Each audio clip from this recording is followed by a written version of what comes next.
Shalom, saudaraku yang dikasihi oleh Tuhan Yesus Kristus. Pada saat ini saya sangat senang kita boleh dapat berjumpa kembali di waktu-waktu yang singkat ini. Kita boleh dapat bersekutu dengan Tuhan, mencari hadirat Tuhan, baik itu dengan keluarga kita, anak, istri, suami kita. Kita bangun mesbah doa kita kepada Tuhan, baik itu dengan teman kita, sahabat kita, teman-teman seiman kita. Mari pergunakan waktu yang singkat ini untuk memuliakan nama Tuhan dan untuk mencari hadirat Tuhan. Saudaraku yang dikasihi oleh Tuhan Yesus Kristus, pada saat ini saya ingin mengatakan kepada kita bahwa bersyukurlah selalu. Bersyukurlah dalam hal apapun juga. Dalam keadaanmu, baik atau tidak baik, bersyukurlah kepada Tuhan. Karena bukan saja di level yang baik kita dapat berkata haleluya, terpuji-pujilah Tuhan. Tetapi manakala kita berada di dalam penderitaan, di situasi yang tidak menyenangkan, kita boleh dapat berkata, terpujilah Tuhan, haleluya. Tuhan Yesus sangat baik bagi saya, bagi semua kita anak-anak Tuhan. Itulah level ucapan syukur kita yang paling tinggi, di level yang tertinggi, manakala keadaan kita yang tidak baik, kita berada di situasi yang tidak baik, kita berada dalam lembah penderitaan dan air mata, tetapi kita masih mengangkat tangan kita berkata, terpuji-pujilah Tuhan, glory haleluya, Tuhan Yesus baik, baik bagiku dan baik bagi kita semua anak-anak Tuhan yang dikasihinya.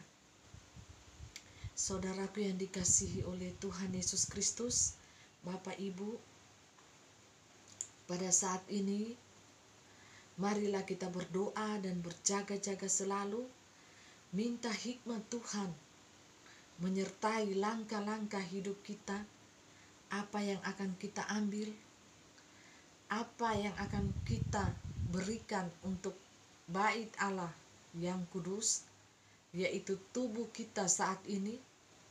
Hendaklah kita memiliki hikmat daripada Tuhan, sehingga kita tidak akan menyesal pada akhirnya. Bapak, Ibu, Saudaraku yang dikasihi oleh Tuhan Yesus Kristus, janganlah menjual tubuhmu kepada iblis.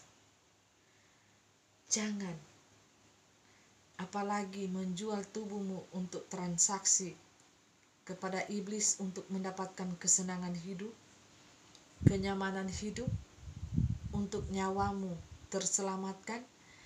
Ingatlah firman-Nya berkata, barang siapa yang ingin menyelamatkan nyawanya, ia akan kehilangan nyawanya.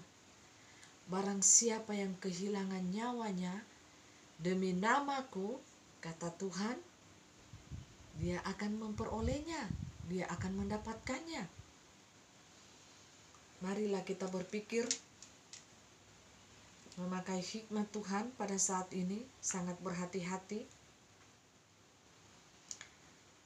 Saya tidak ingin mau berdebat dan tidak ingin mau untuk membenarkan diri saya, karena saya juga sama seperti kita semuanya adalah manusia yang berdosa. Tetapi marilah kita minta hikmat daripada Allah, sehingga bisa menerangi hati dan pikiran kita. Apakah cairan yang sedang berjalan saat ini aman bagi tubuh bait Allah kita, atau malah membahayakan nyawa kita, merusak tubuh bait Allah kita? Itu yang kita pikirkan, Bapak, Ibu, Saudaraku yang dikasihi oleh Tuhan Yesus Kristus. Jangan hanya kita ingin mendapatkan kenyamanan hidup di tengah-tengah dunia ini, kita ingin agar nyawa kita terselamatkan, tetapi malah kita menjual jiwa dan roh kita kepada 66 ini, Bapak Ibu. 666. Jadi saudaraku yang dikasihi Tuhan, berhati-hatilah kita, berdoalah, berjaga-jagalah, berpuasalah kalau kita kuat sebagai anak-anak Tuhan. Bayarlah semua kenyamanan hidup kita, keinginan daging kita, hawa nafsu kita. Kita bayar dengan apa? Persekutuan kita dengan Allah, supaya kita dikenal oleh Allah, supaya kita ditahu oleh Allah. Jangan sampai kita menyesal, anak-anak Tuhan yang diberkati oleh Tuhan Yesus Kristus, yang ada di Indonesia, yang ada di seluruh dunia. Mari kita semakin bersemangat untuk memuji dan memuliakan nama Tuhan. Kita semakin bergairah, roh kita semakin bernyala-nyala melayani Tuhan, menjadi saksi Tuhan dimanapun kita berada. Baikkah keadaanmu atau burukkah keadaanmu, bersaksilah nama Tuhan itu di mana saja, kapanpun. Jangan kita pernah malu, jangan pernah kita menyangkal nama Tuhan Allah yang Maha Kudus itu, Yeshua HaMashiach Elohim, atau Tuhan Yesus Kristus. Nama itu yang berkuasa di dunia ataupun di akhirat. Dunia sekarang ataupun dunia yang akan datang, nama itulah yang paling berkuasa, Bapak Ibu Saudaraku yang dikasihi oleh Tuhan Yesus Kristus. Mari sadarilah, kita telah berada di ambang pintu 66 ini. Kita akan bersiap-siap dengan satu bentuk pemerintahan dunia, dengan memakai mata uang digital, transaksi melalui tubuh kita. Apa yang kita jual? Tubuh kita. Karena apa? Karena tubuh kita ini adalah bait Allah yang kudus, sangat bernilai di hadapan Tuhan. Karena di dalam tubuh kita ini ada hati, dan Allah sangat menilai hati kita. Seluruh aspek kehidupan kita dinilai dari hati kita, bukan dari pakaian jasmani kita, tetapi dari hati kita. Karena hati nurani kita tidak akan pernah berbohong, Bapak Ibu. Walaupun manusia mungkin sering berbohong mulutnya, memutarbalikkan fakta, cerita, A jadi B, B jadi Z, dan Z jadi A. Tetapi hati nurani kita yang Tuhan taruh adalah gambar dan rupa Allah di situ, tidak akan pernah berbohong. Hati nurani itulah yang akan berkata sejujur-jujurnya di hadapan Tuhan. Jadi tidak ada yang tersembunyi. Makanya dari itu, tubuh kita ini adalah bait Allah yang kudus. Untuk itu jagailah dia, rawatlah dia. Jangan menajiskan bait Allah, tubuh kita ini, dengan hal-hal yang tidak berguna, hal-hal yang menajiskan diri, hal-hal yang membuat Allah muntah melihat diri kita sebagai anak-anak Tuhan. Mari suci kuduskan hati kita di hadapan Allah, suci kuduskan tubuh kita ini, karena Allah telah menyucikannya terlebih dahulu dengan pengorbanannya di atas kayu salib. Dia telah membayar lunas seluruhnya dosa-dosa kita, pemberontakan kita di hadapan Tuhan. Untuk itu kita adalah nilai-nilai ketebusan Allah yang sangat bernilai. Maka dari itu saya ingatkan, jangan sembarang untuk kita memakai tubuh kita dengan hal-hal yang sia-sia dan tidak berguna, hal-hal yang tidak mempermuliakan nama Tuhan. Mari kita bertobat sungguh-sungguh di hadapan Tuhan, agar supaya kita layak untuk masuk di dalam kerajaan-Nya yang Maha Kudus. Bapak Ibu Saudaraku yang dikasihi Tuhan, untuk bisa mendekati dimensi alam supranatural ilahi itu, kita harus membayar harga, bukan hanya senang-senang. Kita hidup di dunia ini dengan hawa nafsu, kedagingan, kenyamanan hidup kita, lantas kita bermimpi untuk masuk di dalam dimensi supranatural ilahi itu. Anda tidak akan tembus, Anda hanya sebatas di dunia Lucifer, kerajaannya Lucifer yang berlapis-lapis ini, Bapak Ibu. di angkasa. Ya, yang saya lihat itu seperti kain tebal yang sangat hitam dan hitam sekali Bapak Ibu. Sulit ditembus manakala anak-anak Tuhan yang tidak memiliki power kuasa Allah itu tidak akan bisa tembus untuk naik ke atas sampai di alamnya dimensi Allah spiritual. Ya, hanya memantul saja di kerajaan setan itu berlevel-level ya Bapak Ibu saudaraku yang dikasihi Tuhan. Ya, semakin tingkatannya ke atas itu kainnya itu dilihat seperti kain itu tebal, semakin tebal Bapak Ibu. Jadi jangan bermain-main di alam lain ini. Alam lain ini sangat dahsyat dan luar biasa. Anak-anak Tuhan yang dikasihi oleh Tuhan Yesus Kristus, kita jangan bermain-main dengan kehidupan kita, dengan tubuh kita ini, dengan dosa. Tetapi mari muliakan tubuh kita ini dengan pujian, penyembahan, memuliakan nama Tuhan. Tidak perlu orang lihat dan tidak perlu orang tahu Bapak Ibu. Kuncilah kamar dan bersekutulah dengan Tuhan itu seorang diri. Ya, supaya apa? Kita tidak jadi manusia yang munafik. Maksud daripada penyakit sampar ini Bapak Ibu, ada sisi positifnya. Allah ingin kita menjalin hubungan yang intim dengan Tuhan melalui hati. Berbicara dengan hati dari hati ke hati. Jalinlah hubungan yang indah dengan Tuhan melalui mesbah-mesbah keluarga, bersama teman, sahabat, bersama dengan sesama kita seiman. Kita jalin hubungan, menaikkan pujian syukur kita di hadapan Tuhan. Kita datang menyembah di hadapan Tuhan melalui pribadi kita sendiri-sendiri. Ya, kita datang kunci kamar, kita bersekutu dengan Tuhan. Ya, itulah yang Tuhan inginkan dalam hati setiap anak-anak Tuhan. Ada kerinduan untuk menyembah Tuhan, menyenangkan hati Tuhan. Mari masih ada waktu kita semua untuk bisa menyenangkan hati Tuhan itu. Melalui apa? Pujian, penyembahan hati kita di hadapan Tuhan. Sungguh-sungguh, ya, hati kita yang Tuhan cari. Apakah hati kita ini tulus, murni? Ya, hati yang diuji, yang dilihat Bapak Ibu. Bukan apa, bukan polesan yang di luar ini, bukan topeng-topeng yang kita pakai, topeng-topeng kemunafikan, kepalsuan, bukan itu. Itu hanya dilihat oleh dunia manusia, tanah dengan tanah. Tetapi Allah menilai, mengeker itu hati kita yang tidak bisa berbohong di hadapan Tuhan. Untuk itu Allah itu sangat membenci manusia munafik. Ya, diterang dia buat lain, digelap dia buat lain. Ya, beda-beda sifatnya. Ya, kadang menjadi domba, kadang menjadi serigala. Itu Allah sangat benci ya, sangat memuakan, dan dia akan memuntahkan orang-orang seperti itu. Jadi Bapak Ibu Saudaraku yang dikasihi Tuhan, bayarlah setiap hal yang kita alami, yang kita lalui, itulah dikatakan proses Tuhan. Bayar itu semuanya.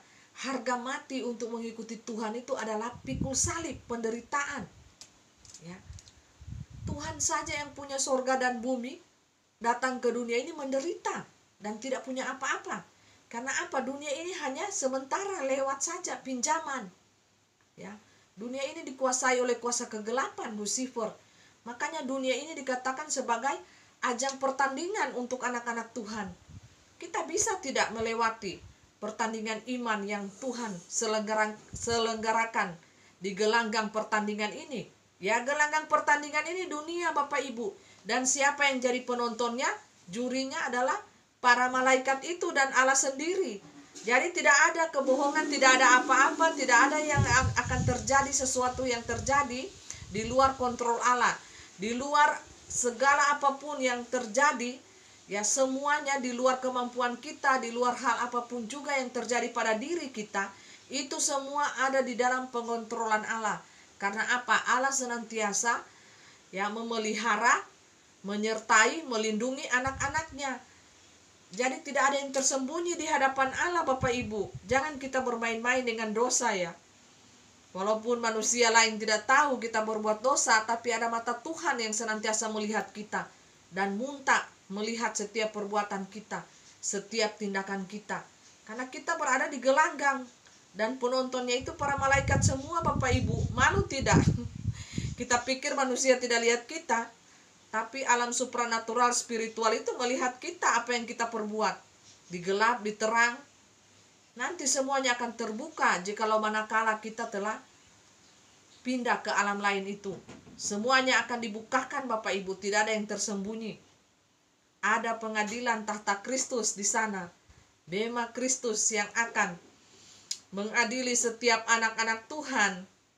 Ya, memberikan upah kepada setiap anak-anak Tuhan manakala pekerjaannya itu teruji, apakah pekerjaannya itu tahan uji melalui api pengujian daripada Tuhan, apakah pekerjaannya itu terbakar atau tidak, muncul seperti berlian emas atau rumput dan kayu terbakar, maka ia akan menderita kerugian yang sangat besar. Dia selamat, ya selamat, tapi dia menderita kerugian Bapak Ibu, tidak mendapat apa-apa. Marilah sekarang kita bekerja dengan sungguh-sungguh, dengan giat. Bayarlah pekerjaan Tuhan itu dengan harga mati kita. Kita memberikan waktu untuk Tuhan, memberikan tenaga, memberikan harta kita, apa yang kita punya di tangan kita. Kita berikan semuanya kepada Tuhan. Pakai aku Tuhan sesuai dengan kemampuanku, sesuai dengan talentaku yang kumiliki, yang Tuhan percayakan kepadaku. Urapi aku sebagai hamba-Mu dengan memiliki kerendahan hati dan tidak mencari keuntungan atau mencari hal apapun, mencari nama ataupun segala sesuatu. Ya. Karena apa? Hamba Tuhan yang tulus murni melayani Tuhan itu akan teruji lewat waktu. Ya. Manusia yang memiliki hati yang tulus, yang murni di hadapan Tuhan, suci hatinya, dia akan melihat Allah. Jangan salah Bapak Ibu Saudaraku yang dikasihi Tuhan. Mujizat masih terjadi. Bahasa Roh Kudus, Roh Allah itu senantiasa berbicara sampai pada saat ini. Dan saya mengalaminya semuanya. Jangan kita mengatakan itu hal yang mustahil. Bagi Tuhan tidak ada hal yang mustahil. Semuanya bisa terjadi, ya dan amin. Di luar kemampuan logika kita manusia berpikir. Jadi jangan kita batasi kuasa Allah itu dengan pemikiran kita, dengan batas logika kita, maka kita akan mengalami kerugian sebagai anak-anak Tuhan. Marilah kita selalu mencari hadirat Tuhan itu dengan sungguh-sungguh. Kita berkata, Tuhan ini aku anak-Mu. Pakai aku sesuai dengan kehendak-Mu. Tuhan, bentuklah aku menjadi pribadi yang selalu taat, setia, dan bersyukur kepada Tuhan. Karena sifat-sifat itulah yang sangat jarang dimiliki oleh setiap manusia. Pada zaman ini, sangat susah dan sangat sulit apabila manusia saat ini memiliki sifat-sifat yang diinginkan oleh Allah. Tetapi marilah kita selalu bersandar kepada firman Tuhan, Allah yang hidup. Firman itu telah menjadi hidup dan telah menjadi manusia, telah berinkarnasi dan telah menebus dosa-dosa seluruh umat manusia di muka bumi ini. Karena apa? Karena cinta Allah begitu besar untuk kita. Allah mengasihi kita tanpa memandang suku, agama, dan ras, Bapak Ibu. Jadi marilah kita menjadi penyembah-penyembah Tuhan yang hidup, yang kudus, hidup di dalam kebenaran Allah. Karena Allah telah terlebih dahulu menguduskan kita, menyucikan kita, menebus dosa-dosa kita, pemberontakan kita. Allah telah menebus semuanya, tuntas dibayar lunas kepada iblis. Jadi kita adalah anak-anak terang yang merdeka, yang telah dimerdekakan oleh Allah. Untuk itu, maka setiap anak-anak Tuhan, saya mengajak kepada kita sekalian untuk senantiasa fokus kepada Tuhan dan menjadi pribadi-pribadi yang dewasa di dalam Tuhan. Jangan menjadi pribadi yang anak-anak, suka makanan yang manis-manis, firman Tuhan yang manis-manis, berkat. Ingatlah, hanya anak-anak Tuhan yang dewasa rohaninya yang akan dilarikan oleh Tuhan, diangkat, diungsikan. Yang dewasa Bapak Ibu, bukan yang kanak-kanak. Yang kanak-kanak itu akan tertinggal karena dia akan didewasakan pada saat itu. Melalui apa? Penderitaan dan penyiksaan. Dia akan membayar harga imannya dengan mati, tersiksa Bapak Ibu. Untuk masa itu, masa pemerintahan satu damai 666. Tetapi bagi anak-anak dunia, mereka akan menikmatinya. Mereka akan sangat merasa senang, nyaman. Dengan apa? Dibuai dengan kekayaan dunia yang sungguh wow, luar biasa Bapak Ibu. Dan pada saat itulah tubuh kita menjadi alat transaksi 66 itu dengan pemerintahan satu dunia yang damai. Menurut manusia itu adalah pemerintahan yang damai. Tetapi bagaimana dengan pandangan anak-anak Allah? Mereka akan mengalami penderitaan dan penyiksaan pada saat itu. Akan dikejar-kejar karena apa? Tidak memakai tanda 66 itu milik dunia. Kalau yang tidak memakai tanda 666 milik dunia, semua ini akan ditandai. Mana yang milik dunia, mana yang milik Allah. Akan dipisahkan. Mana yang ilalang, mana yang gandum, mana yang rumput, dan mana yang padi. Semuanya akan dipisahkan Bapak Ibu. Ya, di hadapan Tuhan yang rumput akan dibakar, yang padi akan diselamatkan. Seperti ilalang dan gandum, seperti kambing dan domba. Ya, Anda akan menerima tanda itu, ditandai dunia, Anda akan senang. Anda tidak akan menerima tanda itu, Anda akan keblokir dari semua akses kehidupan ini. Tersiksa, lari ke gunung ya, ke desa-desa atau ke hutan buka kebun. Jadi kita tidak akan bisa membeli, menjual seperti yang terdapat di dalam Wahyu 13. Kita buka kitab Wahyu itu, semuanya telah dijelaskan secara rinci dari 2000 tahun yang lalu. Ya, hamba Tuhan telah diperlihatkan pada saat itu dunia masa depan. Sudah ini yang kita jalani ini saat ini. Inilah dunia masa depan Bapak Ibu. Sangat menderita jikalau kita menolak tanda itu. Tanda daripada dunia yang dunia berikan kepada anak-anaknya. Menurut dunia, mereka akan hidup senang, hidup berfoya-foya, mandi dengan kekayaan, kenikmatan dunia. Tetapi manakala kita menyoroti dengan firman Tuhan, maka itu akan menimbulkan murka Allah. Dengan apa? Timbullah bisul-bisul, nanak-nanak ya, yang akan keluar. Dan ada cairan-cairan yang sangat berbau busuk. Saya sudah diperlihatkan. Untuk waktu masa depan itu Bapak Ibu, sangat berbahaya dan sangat sakit menderita orang yang memakai tanda itu. Tetapi pada masa itu ada pertobatan. Allah masih menyediakan pertobatan bagi kita yang mau bertobat, yang tidak menyangkal nama Tuhan Yeshua HaMashiach Elohim. Pada saat itu mereka disiksa, menderita, dibunuh, ya, mereka akan diselamatkan, masuk bersama-sama di dalam kerajaan Allah 1000 tahun. Ya. Memerintah bersama-sama dengan Tuhan Allah pada saat itu nanti. Jadi bertahanlah kita dengan iman kita. Jangan pernah kita menyangkal nama Tuhan itu. Nama yang kudus, nama yang terindah, nama yang termulia bagi kita anak-anak Tuhan. Jadi kita agungkan nama Tuhan itu, kita muliakan nama Tuhan itu. Kita kuduskan tubuh kita ini dengan apa? Dengan segala hal-hal yang kudus. Dengan firman Tuhan kita poles roh kita supaya indah, semakin indah bercahaya di hadapan Tuhan. Kita kuduskan tubuh bait Allah kita ini. Jangan kita najiskan tubuh bait Allah kita ini Bapak Ibu. Karena ini sangat berharga di hadapan Tuhan. Jangan kita masukkan dengan berbagai tanda-tanda duniawi. Tetapi marilah kita persembahkan tubuh kita ini sebagai bait Allah yang kudus di hadapan Tuhan, yang berkenan di hadapan Tuhan. Dan bayarlah iman kita dengan apa? Proses daripada Tuhan, yaitu salib. Salib itu apa? Penderitaan selama kita berjalan di tengah-tengah dunia ini. Jadi penderitaan itu mengarahkan iman kita kepada Tuhan.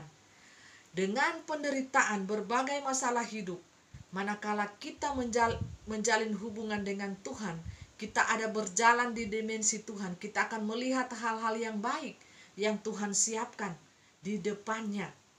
Ya, hal-hal yang membuat kita itu mengandalkan Tuhan, hal-hal yang mengarahkan fokus kita itu kepada Tuhan.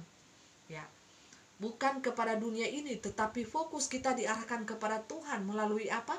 Proses, berbagai proses masalah, proses penderitaan hidup, ya. Hal-hal semua yang kita alami, penyakit itu membawa kita untuk mengarahkan fokus kita kepada Tuhan. Itu tujuan Tuhan yang tersembunyi. Tetapi bagi anak-anak Tuhan, dia akan melihat tujuan Allah itu, Bapak Ibu. Ya, yang penting kita taat saja dan setia untuk menjalani setiap proses yang datangnya daripada Tuhan itu. Jangan kita lari atau kita menyerah. Jangan kita ambil jalan pintas, kita tidak tahan dengan proses Tuhan itu. Kita saking menderitanya, kita langsung ambil jalan pintas, jalan duniawi. Nah, itu sudah kita lari daripada gelanggang pertandingan yang Tuhan siapkan bagi kita. Tetapi manakala kita terus berada di gelanggang pertandingan iman itu yang Tuhan selenggarakan, dan kita berfokus hanya kepada kebenaran firman Tuhan itu saja, dan mata kita fokus terus tertuju kepada Tuhan, maka kita akan melihat apa? Hal-hal yang baik, berkat-berkat rohani yang datangnya daripada Tuhan, yang tidak kita sangka. Karunia-karunia Tuhan akan berikan kepada kita, ya. Dan apa? Sukacita selalu di hati, berkat, damai, sejahtera itu selalu ada di dalam hati kita, anak-anak Tuhan yang keluar sebagai pemenang di dalam pertandingan itu. Dia akan mendapatkan apa? Sukacita dan damai yang permanen. Walaupun dia berada di tempat yang panas, dia berada di tempat yang tidak menyenangkan hatinya, tetapi dia seperti merasa di Taman Eden. Hatinya itu tetap bersukacita, ya. Walaupun dia berada di tengah-tengah orang yang senantiasa menghina dia, ya, yang senantiasa memfitnah dia, dia tetap merasa nyaman. Karena apa? Ada Roh Kudus Allah di hatinya, Bapak Ibu. Ya, itu bedanya anak-anak Tuhan dengan anak-anak dunia. Anak-anak Tuhan yang telah diproses Tuhan melalui pertandingan iman yang Tuhan selenggarakan itu, dia lulus melalui proses itu, maka Tuhan menyediakan apa? Sukacita yang melimpah-limpah ruah. Damai selalu ada di hatinya. Karena itu apa? Sebagai bonus, dia telah lulus di dalam proses itu, penderitaan. Jadi jangan pernah kita lari kalau kita menghadapi penderitaan, kesukaran hidup, sakit penyakit. Mari kita sujud datang menyembah hanya kepada Allah saja.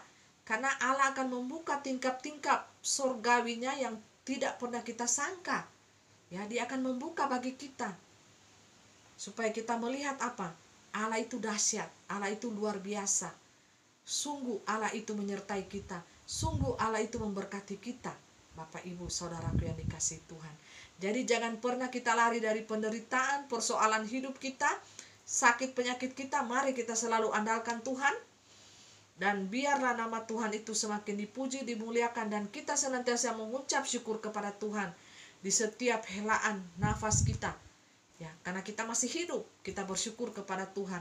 Karena Sang Pemberi kehidupan itu masih memberikan kita nafas. Hidup untuk kita bernafas, kita melakukan aktivitas, kita bisa tertawa dengan teman kita boleh bersukacita, dan kita masih boleh bisa menghibur, menguatkan satu dengan yang lainnya di dalam doa dan di dalam persekutuan dengan Tuhan. Terpuji-pujilah nama Tuhan, biarlah kekuatan yang daripada Tuhan, damai sejahtera itu melampaui segala akal dan pikiran kita itu, menaungi hati, seluruh hidup kita, seluruh apapun yang kita lakukan, yang kita kerjakan di tengah-tengah dunia ini. Mari libatkanlah Allah di dalamnya, libatkanlah Roh Tuhan Yesus di dalamnya, sehingga apapun yang kita kerjakan pasti dia akan membuat kita berhasil. Terpuji-pujilah nama Tuhan.